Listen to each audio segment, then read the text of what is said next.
श्री शिवाय नमस्तोभ्यं। पुराण तो यहां तक कहती है कि आपका कोई काम अटक रहा है, कोई काम नहीं हो रहा, बहुत परेशान हो गए, बहुत थक गए उस काम के लिए, सबके हाथ भी जोड़ लिए, सबके पास होकर आ गए, पर वो काम बढ़ ही नहीं रहा, तो निवेदन करते हैं गंगा के जल में एकादशी के दिन 7 बेलपत्री डालकर जो नंदीश्वर भगवान अर्थात जो शंकर जी के शिवलिंग के सामने नंदी होता है, उस नंदी के चरण पर गंगा का जल चढ़ाकर बेलपत्री शिव पर समर्पित कर देता है, उसके घर में रुपया रुकना चालू हो जाता है, पर वो गलत जगह पर नहीं जाता, गलत स्थान पर वो धन जाएगा ही नहीं। कई लोग उसको धन के लिए भी करते हैं, संपदा के लिए अर्थात जिसका व्यापार नहीं चलता, जिसके घर में पैसा नहीं आता, या नौकरी नहीं लग रही, या सर्विस नहीं लग रही, आप अप्लाई कर रहे हो, जगह जगह जाकर इंटरव्यू दे रहे हो और पैसा नहीं आता, तो उसके लिए प्रयास किया जाता है। पर उसके लिए यहाँ पर जो धन के लिए करते हैं, उसके लिए विष्णुपति के लिए करते हैं। जैसे गंगा के जल में तुलसी के 11 पत्ते डाले जाते हैं और उसको किसी भी नारायण के मंदिर में राम कृष्ण शिव शंकर राम कृष्ण भगवान विष्णु दत्त आदि जितने नारायण के मंदिर हैं, उस मंदिर में किसी भी पात्र में, एक छोटे से पात्र में उसको भरकर रखी जाते हैं महाराज, उससे भी जॉब सर्विस नौकरी में सफलता प्राप्त होती है। परंतु वो भी एकादशी नहीं होती, कुछ देर तक पात्र को रखा जाता है, फिर वही पात्र का जल किसी भी वृक्ष के नीचे डाल दिया जाता है, उससे भी नौकरी के लिए फायदा मिलता है।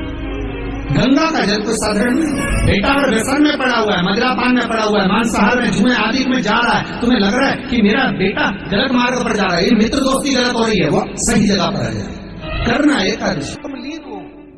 श्री शिवा महाराज दुनिया के लोग नहीं समझते कि शंकर पर जल चढ़ाने का क्या लाभ है। शिव महापुराण कहती है अगर एक दिन शिव महापुराण की कथा बुधवार के दिन अगर शंकर पर एक दिन अगर शंकर के मंदिर में जल चढ़ाया जाए तो नारी का अखंड सौभाग्य होता है। चढ़ाओ एक होता है जल। कभी कभी अगर ऐसा लगे जीवन में कि दुख बहुत ज्यादा आ गया है, बहुत तकलीफ आ गई है, तो लाल चंदन को घिसकर उस लाल चंदन का लेपन भगवान शंकर पर कर फिर पानी चढ़ाओ। अगर कोई संकट भारी है और निकट भारी, जैसे किसी नारी का गर्भ नहीं फिर रहा, 15 साल हो गए, 20 साल हो गए, 25 साल, जैसे इसने लिखा एक माता ने कि 18 साल की बेटी हो गई थी पर संतान में पुत्र नहीं, तो उसने भाव से कथा सुनी।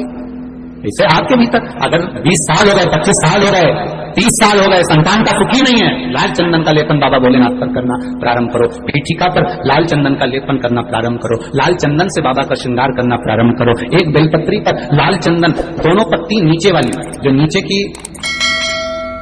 की जो 2 पत्ती होती है इस पे लाल चंदन और बीच वाली पत्ती पर पीला चंदन लगाकर बाबा के शिवलिंग को समर्पित करिए, बाबा से प्रार्थना करिए, रोज प्रार्थना करो। परंतु एक बात का स्मरण रहे, 25 साल हो गए, 20 साल हो गए, 30 साल हो गए, संतान नहीं, तो पहले जल से अभिषेक कराना, अभिषेक कराकर जल का आचमन करने के बाद हाथ को खासा करना, धोना, उसके बाद में फिर वापिस बाबा का स्नान कराओ, फिर चंदन का लेपन कराओ, फिर एक लोटा जल चढ़ाकर बाबा का स्नान कराओ। बाबा का बड़ा सुंदर भाव से लाल चंदन से जो अभिषेक करता है,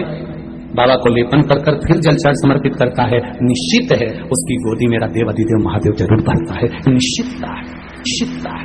हम तो बेटियों से भी कहते हैं, जिसका विवाह नहीं हो रहा हो, 25 साल, 30 साल, 27 साल, 28 साल, 32 साल, 40 साल हो गए, नहीं हो रहा बेटा बेटी का विवाह, उसे लाल चंदन का प्रयोग अशोक सुंदरी वाली जगह पर 7 बिंदी लाल चंदन की लगाकर 7 बेलपत्र